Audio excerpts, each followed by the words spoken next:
Welcome back to Eliances Heroes, where heroes in business align. To be part of our super community and find out more about Eliances, visit www.Eliances.com.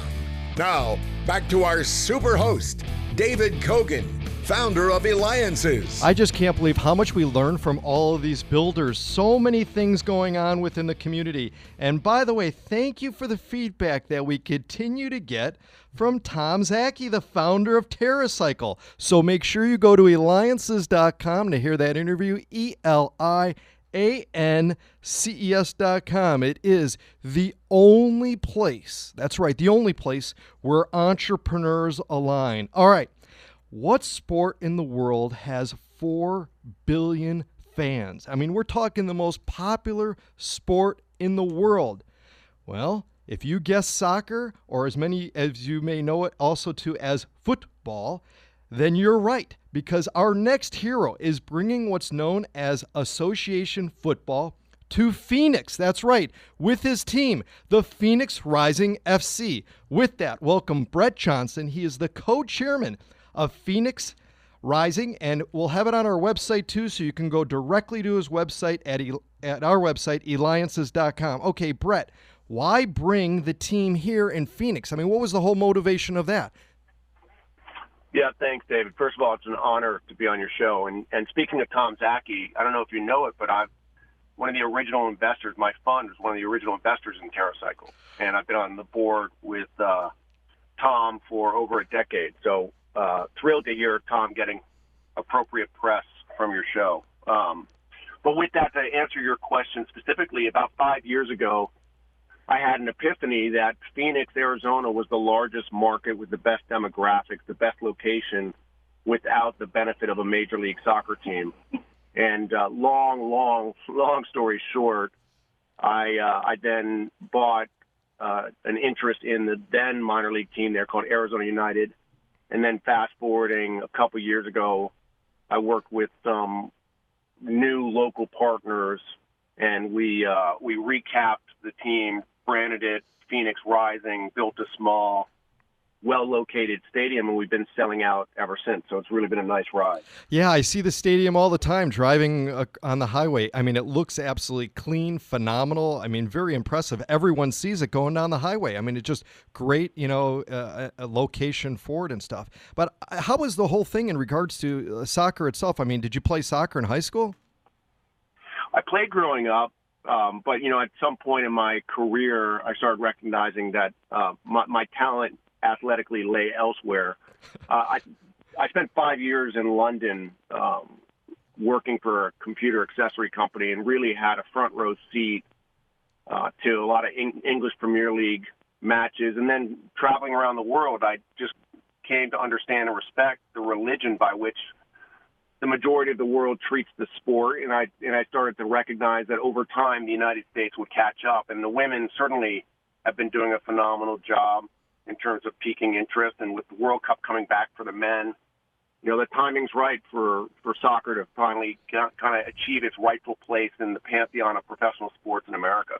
Now, Brett, you also built an entire impressive team around it too. I mean, we're talking with about some individuals such as the Kona Grill founder, Fallout Boy frontman, and many others and stuff. I mean, how did you go about doing and pulling together such a, again, strong influence team?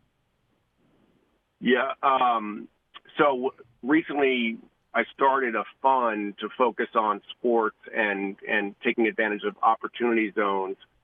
And we call the sports fortuitous partners. And I use the word fortuitous often. The amount of times where, for whatever reason, someone has come into my life and then, as a result, kind of made an impact, I can't overstate it. And to that point, Berkay Bakai, who's co-chairman of Phoenix Rising with me, the credit that he deserves, and then by extension, the world-class group of additional investors and team members that he's been able to aggregate, including Didier Drogba. I mean, for those that understand the sport and follow it, Didier Drogba is arguably, certainly one of the greatest ambassadors and players the sport's ever seen. He's an iconic player who played for Chelsea. represented the Ivory Coast, and he finished up his career. He's part of our ownership group, and he's on the board. And, that credit really goes to Berke Bakai and a host of other individuals that I'm just fortunate to be associated with. Absolutely. That's absolutely phenomenal. I mean, what you're doing and bringing, again, a whole sport here to Arizona, because you're listening to me, David Kogan, host of the Eliances Hero Show. Make sure you go to Eliances.com. That's Eliances.com, the only place where entrepreneurs align, because we've got with us Brett Johnson, co-chairman of Phoenix Rising Football Club. You can reach him direct at phxrisingfc.com, or, of course, again, we'll have it on our website, Eliances.com. So, Brett, talk to us more about the fund that you have. How do you go about identifying, good opportunities for investment? Yeah, again, what I love about Phoenix and football, specifically, it brings together a lot of my background relative to private equity and running companies.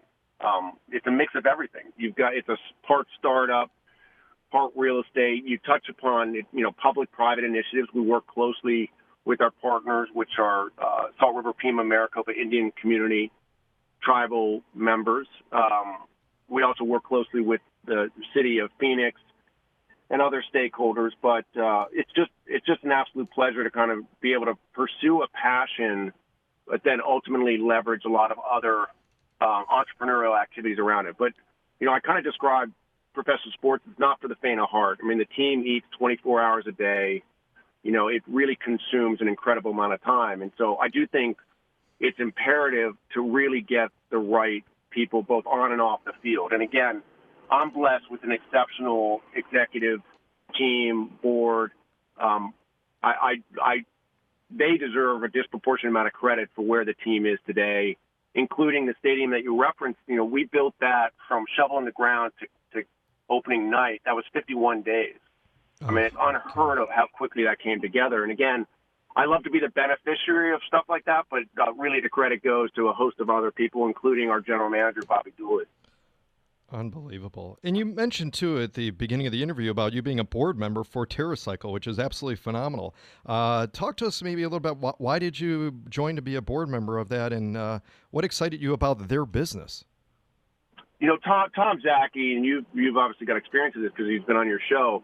I mean, he is just a quintessential entrepreneur, dropped out of college to pursue his passions for sustainable business models. I think his latest initiative with Loop is hopefully world-changing. I mean, certainly it's a solution that, if he can pull it off, could absolutely transform our concept of consumption. I don't think there's hyperbole in that sense. So I'm thrilled with the traction he's getting. But I ran into him now, it was over 10 years ago, and he was a young man, and he was as impressive a young entrepreneur as I had ever seen. And I had my private equity company called Benevolent Capital, and I ended up raising some money in one of his, I think it was a Series D, and ended up going on the board, and I've been delighted with it ever since. And once again, kind of thrilled to see where that company is in their arc, because they're still 10 years on. I still consider them a young company, but they're really starting to hit stride, so it's exciting. That's excellent. Brett, we've got a little less than a minute left, but what type of advice would you have for young athletes that are out there, ones that want to pursue their dream of, being able to play, for example, to be able to play for, Phoenix Rising and stuff that, maybe in high school now or in junior high, and they want to be able to pursue that? What kind of secrets can you share with them about what it takes to be able to, someday maybe eventually play for Phoenix Rising? Yeah, I mean, seeing Didier Drogba and how he approached the sport, and, he played until he was 40 years old in a sport where, the average age is in the early 20s. So, it's really approaching it as a true professional. He would be one of the first to show up. He'd certainly be one of the last to leave. He was constantly perfecting his game. And I think for young players to see that kind of influence, I think if you really want to pursue professional sports, you got to go all in on it. It's the same with business. It's not for the faint of heart. You got to kind of commit unequivocally. You got to kind of burn the ships and say there's no retreat. And then I also think you need a host of different factors. Staying healthy is critical as well. I've in the 5-year arc that I've been involved with this, I've seen some phenomenal players who've been, derailed by injury. So you got to have a little bit of luck and also figure out how to bounce back from those setbacks. Excellent. Well, Brett, you and the whole Phoenix Rising owners and team are bringing the joy of the sport to Arizona. You help build great companies with your business investments. That's a hero. Brett Johnson, co-chairman of Phoenix Rising FC. Go to phxrisingfc.com or, of course, Eliances.com. Eliances.com. This is David Kogan with Eliances.